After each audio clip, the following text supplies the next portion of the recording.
सिंधुदुर्ग जिल्ह्यात प्रथमच ओरोस इथं Mahindra first choice multi brand car service workshop Jaitapkar automobiles. Sawantwadi नगरपंचायत कडून आठवडा बाजारात फिरत्या व्यापाऱ्यांकडून नव्या आर्थिक वर्षात दुप्पट कर आकारण्यात आला होता। या संबंधी सिंधुदुर्ग लाईव्हने आवाज उठवला होता। मात्र व्यापाऱ्यांच्या नाराजीनंतरही मुख्याधिकारी जयंत जावडेकर यांनी एकाधिकारशाही कायमच ठेवली आहे। यामुळे सावंतवाडी बाजाराकडे फिरत्या व्यापाऱ्यांनी पाठ फिरवली। जैतापकर बिल्डर्स अँड डेव्हलपर्स 20 वर्षांपासून गृहस्वप्न साकार करणारं एक नातं विश्वासाचं।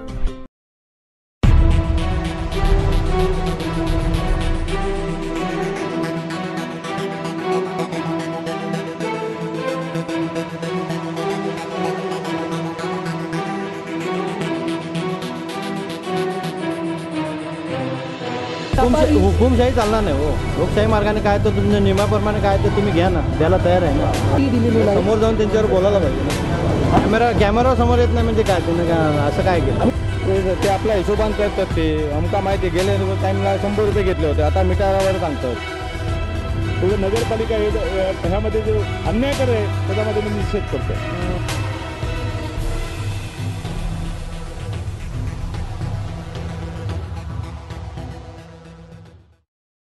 आपण आहोत सावंतवाडी इथल्या बाजारपेठेत। मंगळवारी इथला आठवडा बाजार असतो। मागच्या वेळी आपण या बाजारपेठेत आलो होतो। इथल्या फिरत्या व्यापाऱ्यांचा जो प्रश्न होता की फिरत्या व्यापाऱ्यांना एका स्क्वेअर मीटरला 50 रुपये कर आकारला जातोय।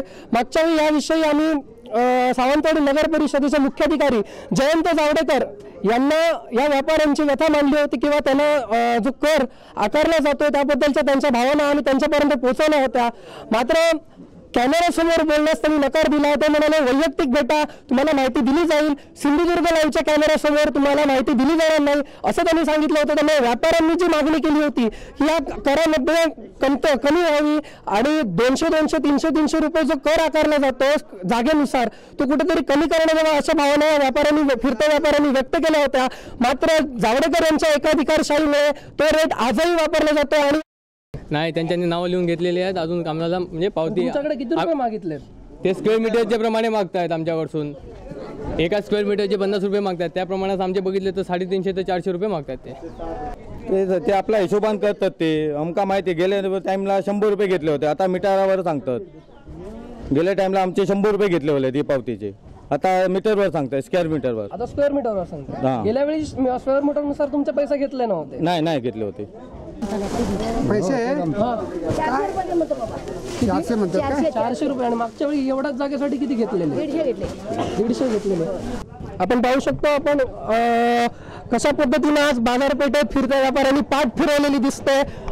अर्धी बाजारपेठेत आज शुकशुकाट पसरला। आपण पाहू शकतो पूर्णपणे ही सावंतवाडीची बाजारपेठ आहे जी मंगळवारी ज्या दिवशी बाजारपेठ भरते त्या दिवशी पूर्णपणे भरलेली असणारी ही बाजारपेठ यावेळी मात्र पूर्णतः शुकशुकाट पाहायला मिळतो। फिरत्या व्यापाऱ्यांनी याकडे पाठ फिरवलेली आहे। आपण पुढच्याही बाजारपेठेत जाणार आहे। आपल्यासोबत काही व्यापारी आहेत जे फिरता व्यापार करतात। काय सांगाल तुमच्याकडनं किती रुपये आकारले? 200 रुपये। 200 रुपये। मागच्या वेळी किती आकारले? 120 रुपये। एका स्क्वेअर फुटला त्यांनी 50 रुपये आकारलेले आहेत। त्याबद्दल पुन्हा आपण त्यांना विचारणा केली का? विचार केली मग काय नाही म्हणणार, काय करणार आम्ही सुद्धा। बांधा बाजारपेठेत 30 रुपये 40 रुपये। बांधा बाजारपेठेत 30 रुपये 40 रुपये तेवढा एका स्क्वेअर एकच कर। म्हणजे मोठे दुकान कसे लावले तसे असतात त्यांचे 40 घेता, 50 घेता, कोणा 100 घेता। मोठे दुकान कसे लावले तसं तो व्यापाऱ्यांना परवडत नाही ते तेवढं कर देणं।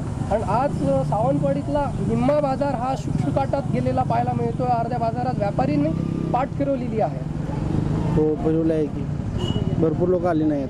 हुकुमशाही चालणार नाही हो। लोकशाही मार्गाने काय तर तुमच्या नियमाप्रमाणे काय तर तुम्ही घ्या ना, द्यायला तयार आहे ना। तुम्ही सगळे व्यापारी भेटणार का नगरपालिकेत? भेटणार ना, भेटणार। व्यापार वाढतात तर नगरपालिकेचा तो फायदा आहे ना। व्यापारी वाढतात त्याचा आता बेरोजगार आहेत म्हणून व्यापारी वाढायला लागले। ज्याला काम वगैरे नोकरी वगैरे नाहीत ते धंदाच करणार ना। धंद्याला काय बंधन नाही, काय सर्टिफिकेट वगैरे काय लागत नाही। तसं काय नाही, व्यापारी वाढणारच ना। लोकशाही वाढणार तसं व्यापारी वाढणार। आज संपूर्ण देशामध्ये लोकांचा बेरोजगार आहेत लोक आणि लोक काहीतरी व्यवसाय करतात, चोरी माऱ्या न करता अशा पद्धतीने काही गरीब लोक जी हाताच्या बोटावरती काम करतायत आणि आपला उदरनिर्वाह करतायत। त्याला प्रोत्साहन देण्याच्या दृष्टीने नगरपालिका कुठलेही हे धोरण काही ठेवत नाही, की सर्व आमचे जे लोक आहेत, आमचे जे सर्व व्यापारी आहेत, वेगवेगळ्या भागातून येतात, कर्नाटकमधून येतात, कोणी महाराष्ट्रामधून येतात, कोण गडिंग्लजमधून येतात, वेगवेगळ्या भागातून येतात आणि त्यांनी व्यापार करायला पाहिजे. आपल्या लोकांनी परत महाराष्ट्रातल्या संपूर्ण सावंतवाडीतल्या लोकांनी सुद्धा व्यापार करायला पाहिजे असं सुद्धा माझं मत आहे, की आपण सगळ्यांनी व्यवसाय करायला पाहिजे, सगळ्यांची पोटं भरली पाहिजे. अशा दृष्टीने आपण, मी नगरसेवक असताना, मी जे करताना ही सर्व बाजारपेठेमध्ये जी उभा बाजारमध्ये साधारणपणे हा मार्केट भरावं अशा पद्धतीने मी स्वतः मागणी केली होती. ते मटन मार्केट व्हावं त्या दृष्टीने मी मागणी केली होती आणि त्या दृष्टीने मी नगरसेवक असताना त्या पद्धतीने जोरदारपणे प्रयत्न करून तो आम्ही बाजारपेठ आणली. आज हळूहळू तो विस्तार होतोय. गरीब लोकांना साधारणपणे आज कमी रुपयामध्ये अल्पशा रेटामध्ये भाजीपाला घ्यायला मिळतो, अल्पशा रेटामध्ये सर्व कांदे बटाटे अशा गोष्टीने काही लोकांना व्यापार करायला मिळतो.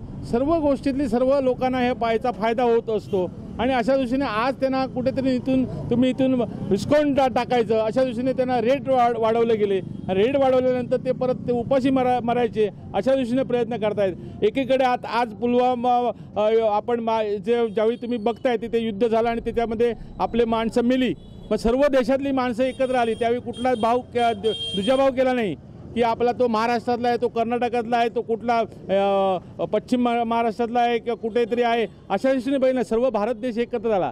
तशी ही सर्व मंडळी आपली आहेत, ती सर्व आपले भारतातली आहे आणि ही सर्वांनी पोट भरायला पाहिजे असं माझं मत आहे. आणि ह्या दृष्टीने तुम्ही जर प्रयत्न केला तर सगळ्यांना तो अधिकार आहे, सगळ्यांना ते जमलं पाहिजे. तर सर्वांना देशदोडी आज नवीन कॉम्प्लेक्समध्ये कॉम्प्लेक्स करण्यासाठी एवढा त्यांच्याकडे पैसा नाही. रोजच्या रोज पोटं भरण्यासाठी ते काहीतरी उदरनिर्वाह करतात आणि आपला फिरता मार सर्व वेगवेगळ्या भागामध्ये जाऊन ते धंदा करत असतात, व्यवसाय करत असतात. तर त्या दृष्टीने त्यांच्यावरती अन्याय होतोय. पण हे नगरपालिकेकडे काहीच दुर्लक्ष होतं. नगरपालिकेच्या नगरसेवकांना काही नगराध्यक्ष त्याच्या पुढचे न बोलण्या पलीकडचं आहे. तर अशा पद्धतीने लोकांना त्यांचं आपण दुःख पुसलं पाहिजे. ते सोडून आपण त्यांना जर असे रेट वाढवले तर लोकांवरती परत तो रेट वाढवला जातील, ग्राहकांवरती रेट वाढवला जातील. ग्राहकांवरती रेट वाढवला तर आज महागाईचं रेट आहे. महागाईच्या दुनियामध्ये लोकांना व्यवसाय करायला आणि वस्तू खरेदी करायला परवडणार नाही. ह्या दृष्टीने प्रयत्न आपण करायला पाहिजे. सर्व आपल्या जातीतले, सर्व धर्मातले सर्व लोक एकत्र येऊन ते काम करतात. चोऱ्या मारा न करता, लोकांना लुबाडून न करता अशा दृष्टीने काम करतायत. तर स्थानिक आहे किंवा हे आहे, मी त्याच्यामध्ये वादात पडणार नाही. कारण सगळ्यांनीच व्यवसाय करायला पाहिजे. आपले स्थानिक लोकांनी सुद्धा व्यवसाय करायला पाहिजे. की तुम्ही म्हणाल की तो आता गडिंग्लजला आला, काही लोक म्हणतात तो आपले बाहेरचे लोक आले. बाहेरचे लोक कशाला?